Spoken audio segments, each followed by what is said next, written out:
ती म्हणजे महाविकास आघाडीकडनं विधान परिषदेच्या उपसभापती नीलम गोऱ्हे यांच्या विरोधात विधान परिषदेत अविश्वास ठराव आता दाखल करण्यात आलेला आहे।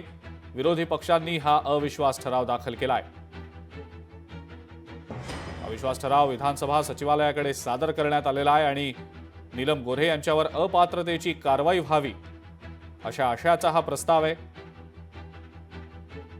ही आत्ताची महत्त्वाची मोठी घडामोड आपण पाहतो आहोत।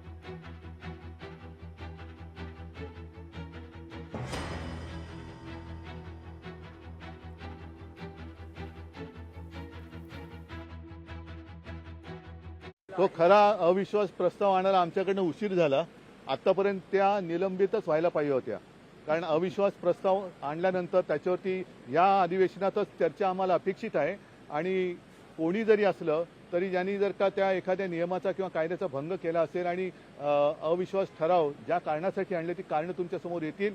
पण पक्षांतर हाही एक विषय आहे, तर मला असं वाटतं यापूर्वीच हा ठराव आणला पाहिजे होता आणि मंजूर व्हायला पाहिजे होता। लोकशाही मराठी ऐका, पहा, जागरूक रहा।